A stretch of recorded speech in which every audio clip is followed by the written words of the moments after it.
que você acha que pode e deve ser feito aí pelo PT, pela esquerda de maneira geral, na eleição do ano que vem, para aumentar a quantidade de congressistas mais identificados com as causas populares?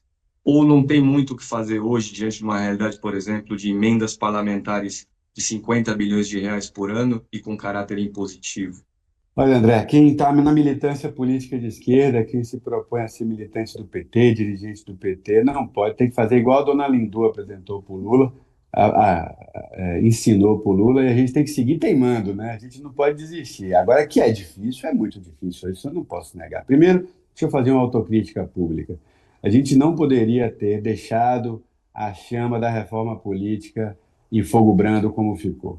A reforma política, a reforma do sistema político e eleitoral do país, talvez fosse a principal reforma que, ao longo dos nossos governos, a gente deveria ter feito e não o fez. Há um relatório que, infelizmente, já virou antiga. Meu colega de executivo é o secretário-geral do PT hoje, o companheiro Henrique Fontana, do PT do Rio Grande do Sul. O relatório do Fontana sobre reforma política, aquele que prevê voto em lista fechado, fortalecimento dos partidos, diferenciação ideológica dos partidos, financiamento público com controle muito maior e equilíbrio entre as formas de financiamento, ou seja, uma eleição mais igualitária em que o poder econômico não fale tão alto e não seja tão definidora ou tão definitiva do processo eleitoral.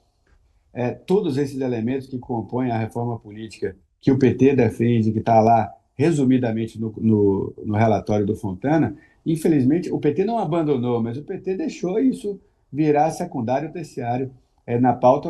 Isso já era o interesse dos partidos de direita, mas o PT acabou priorizando outras agendas. Nós precisamos retomar o debate na sociedade sobre reforma política. Você tem razão.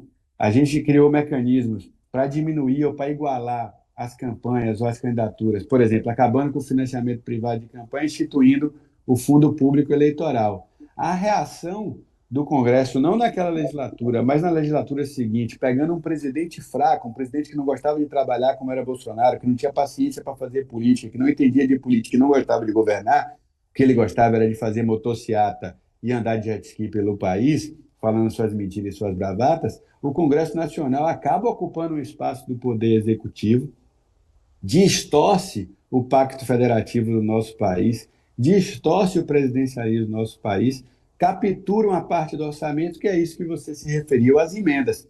Então, na falta do dinheiro privado para financiar a campanha dessa base de direita e de extrema-direita, eles capturam uma parte do orçamento para tal. E aí você tem razão. Nós vamos para a eleição. Se a eleição do ano que vem, a eleição proporcional para deputados e deputadas estaduais e federais acontecerem no mesmo modelo que aconteceu a eleição municipal passada, as emendas e a execução dessas emendas terão um papel, infelizmente, que distorcem a opinião pública e a verdadeira correlação de força no país. Por isso que a gente cria essa contradição entre o presidente Lula ser vitorioso nas eleições e o PT e a esquerda e o conjunto dos deputados e deputadas que o apoiaram não conseguiram eleger sequer um terço do Congresso Nacional.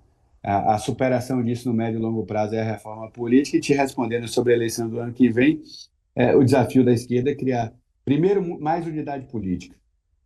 Nós precisamos, e estamos fazendo um esforço, nós do PT, dialogando com o conjunto dos partidos de esquerda, precisamos criar mais unidade política entre nós, num mundo hiperconectado pelas redes sociais, num mundo manipulado pelas redes sociais, num mundo em que a extrema-direita se vale dessas mídias, desses meios de comunicação, para propagar a mentira e o ódio.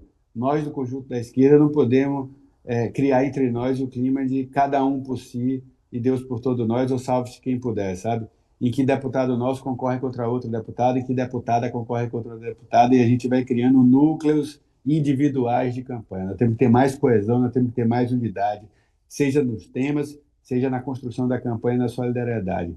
E depois nós precisamos qualificar, treinar a nossa moçada para que a força e a energia que nós temos nas ruas, ela se traduza também nas redes.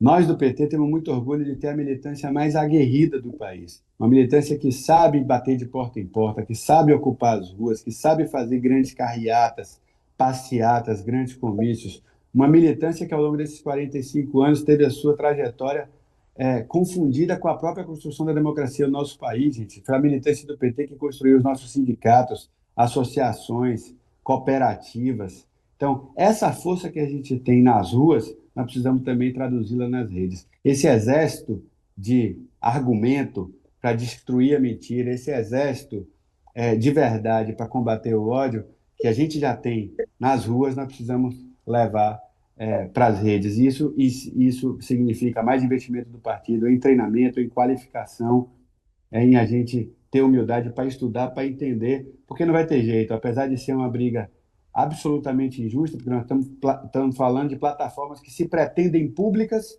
mas que são regidas pelo regime privado e obedecem primordialmente o interesse dos seus donos, dos seus acionistas. Em bom português, o Facebook ou qualquer outra rede social, para não citar todas, não são regidos pelo espírito público democrático.